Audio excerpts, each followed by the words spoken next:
I'm Shae Russell from mining.com.au, and I am coming to you once again from the On Air at IMARC booth.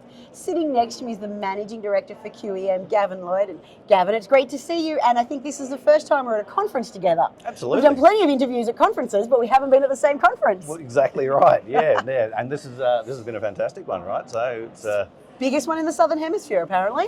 yeah, it's been a pretty intense couple of days so far. So yeah, looking forward to I it. had to break it to you, you've got a day and a half to go. Tell me about it. Tell me about it. I've got another 4 or 5 meetings immediately after this one. All right, well, I'll try and get this over with quickly and not make it too strenuous. Sure. Let's talk about the Julia Creek Vanadium and Energy Project. I love what you're working on out here.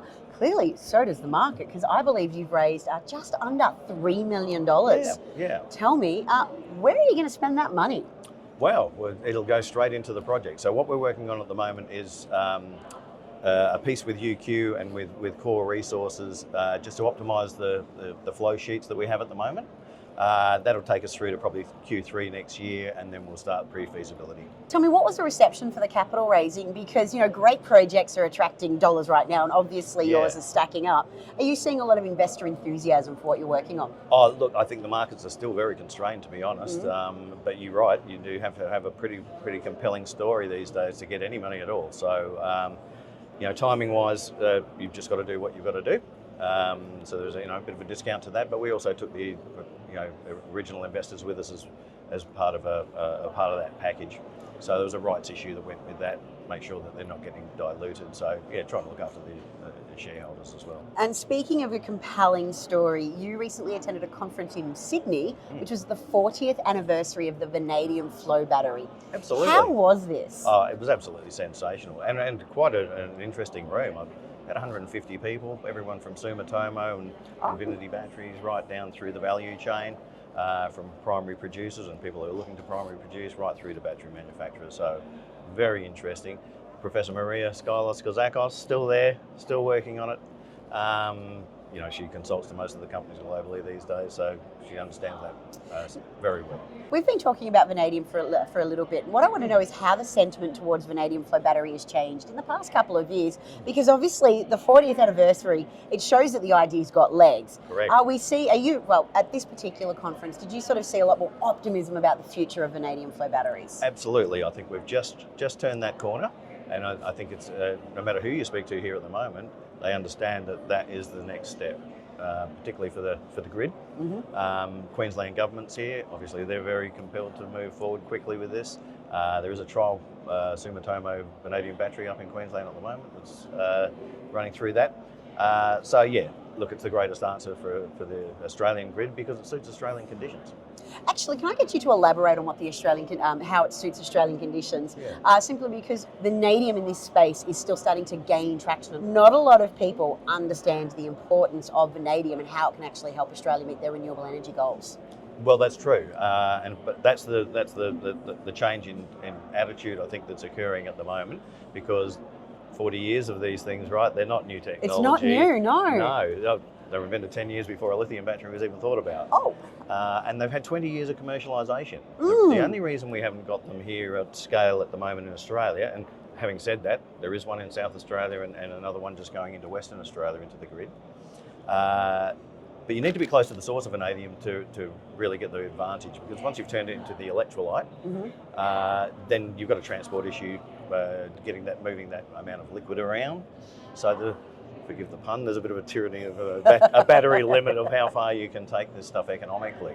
But you can actually, once you've taken into V2O5, you can transport that effectively, and then you can have electrolyte facilities around the country that turn it into the battery electrolyte. The beauty of vanadium is we've got 31% of the global resource and no one's got any out yet. And you only need vanadium in the battery. You don't need nickel, cobalt, manganese or anything else. It's a single unit. That's why it goes so long it doesn't get contaminated, because vanadium can't contaminate vanadium. That tells me it's not a fire risk either. It's impossible to catch on fire. It's a liquid flow battery.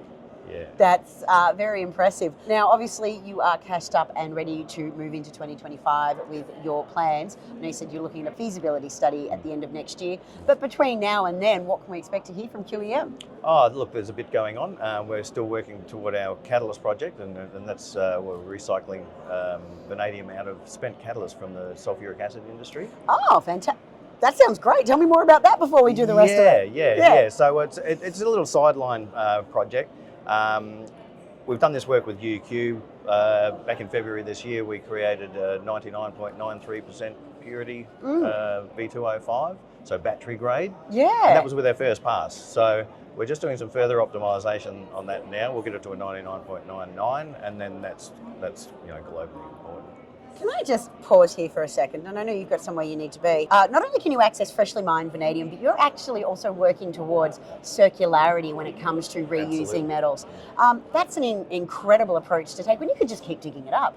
You're genuinely working towards a better solution. Yeah, absolutely, because we've got still time frame in front of us to deliver the primary resource. But this will get some vanadium into the system to actually get some batteries built here in Australia. And Sumitomo, Ronki Power and others are all looking to manufacture here in Australia now. They don't want to produce the electrolyte, they just want to build the batteries, and someone else is going to deliver the electrolyte, and that'll be us. That's incredible. All right, so I cut you off because I just had to hear a little bit more about that. Yeah. So let's look at the plans for 2025 aside from the recycling of vanadium. Yeah, so that's the one piece. The other things we're doing is we're improving on our flow sheets, again with UQ and with core resources. Key parts of this is beneficiation at the front end to get rid of a lot of the gangue and the limestone and calcite, because it's a consumer of the acid when you're producing the vanadium. And we'll also be producing greater volumes of oil for more petrology work. Oh, okay. So we'll do that in our pilot plant down in Victoria. And then we'll get that through to a usable diesel product. Well, Gavin, there is no rest for the wicked. You are clearly going to have a busy few months ahead, actually a busy 2025 in general. Thank you so much for being here. It was great to actually see you at a conference in person for a change, not just over a web screen. And I hope we catch up soon, and I can't wait to see what else comes next. Thanks, Shae. Thanks. Always a pleasure.